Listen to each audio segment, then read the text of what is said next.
G'day guys, welcome back. So we're playing with this one again.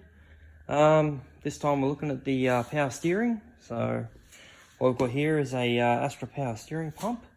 I did purchase a low bracket. It's a great piece, there's nothing wrong with it, but I don't think I'm going to use it for this one. More just because of where I'm going to put it. So the Damien low bracket will work really good if we put it under the guard here. But I'll just sort of mock things up, and with this lug thing in the way, I don't want to go chopping shit out. It's just it's really not going to fit that nicely. Perhaps on the earlier girls it fits nicely, but I just don't think it's the way to go on this one. So what I am thinking of doing is I'm going to put it down here.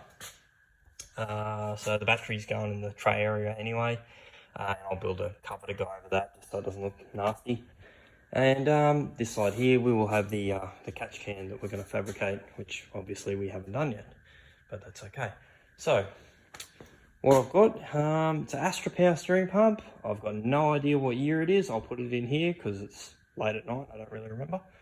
The only thing I have done to the pump from the way I got it from the wrecker is get out of the way, this line here, which tapped in here. I think it ran maybe that way. This hard line, we don't need that, so we're going to run braided line anyway. So I found this AN adapter online, so we're going to use that. It's actually the same one that you use in the power steering rack. So there is two different sizes. I can't remember which one it is, but it's one of them. So it only has two lines. It's actually quite simple. I've never really looked at these. I just sort of bought one because everyone uses them. There's literally your high pressure and your low pressure return. Like there's nothing to it. And two wires from looks at 3 wires, sorry. 4 wires, my bad. Yeah, so there's really not much to it. So what we are going to do on this particular car is we're going to use the factory bracket. So what I've done is I've bent some tabs. This was normally flat. So I've set that 90 degrees to how it was. That'll bolt to the inner guard on the driver's side. And the lower one, which will bolt to straight down. I may make another strap. I'll put it in there and see how secure it is, but we'll see how we go with that. Anyway, so I'll get all that fitted up and just see where it looks, and then we'll have to start plumbing this thing up. So shouldn't be too much involved. All right, let's get this thing mounted. All right, so I've gone and got that mounted. She's all secure, as you can see. I used the standard bracket. I just bent the tabs to sort of suit the car. So we've got one down here and one over here, and I've just put, I think they're an M6 bolt through them. With a lock nut, that's pretty much it. I mean, that's sturdy as shit. That's not going nowhere. So again, I am going to put an infill in here. So this will be an aluminium panel, which I'll probably sink down. So this just sticks through, just so you can access and don't have to pull it off. What I should have mentioned before is if you're trying to mount something in a little area like this, always check your headlight and whatnot. I only thought about this after I put it in, but then remember that a battery normally lives here, so there's generally plenty of room.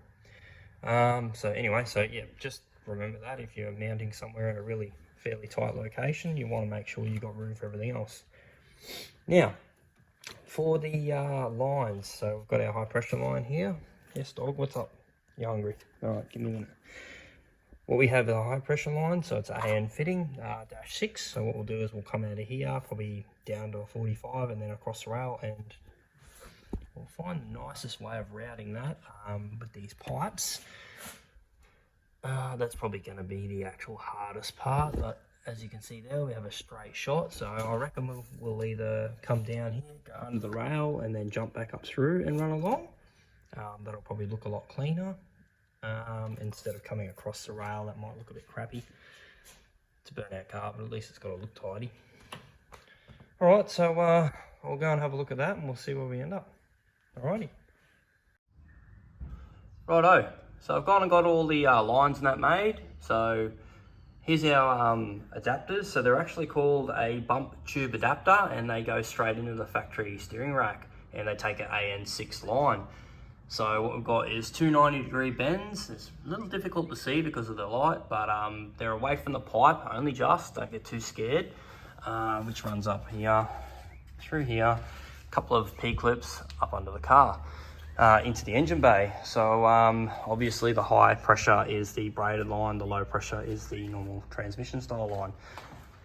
So what we'll do, I'll just come down and we'll have a look. Don't mind that line hanging out the front, that's for the transmission cooler. So I've ordered a larger one, still waiting on that. Postage lately has been quite hectic. Anyway, so that's low enough. So what we've got is they run up here. So the high pressure runs to this side over here. That's that other tube nut that we put in, and this is your low pressure.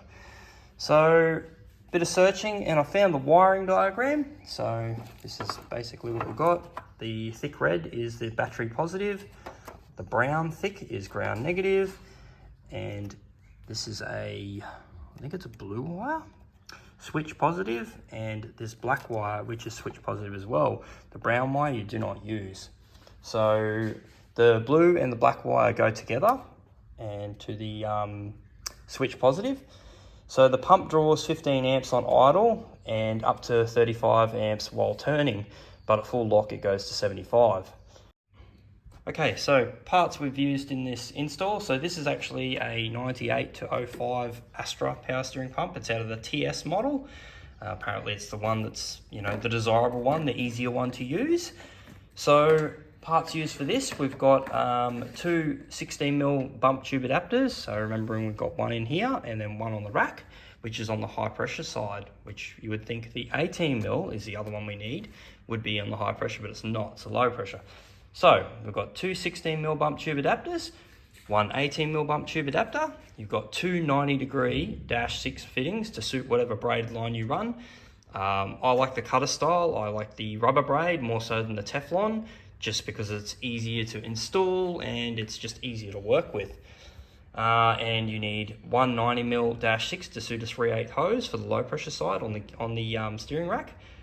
And the other side obviously comes on here, so you don't need an AN fitting for that. You need 1 meter of braid and 1 meter of 3/8 power steering line.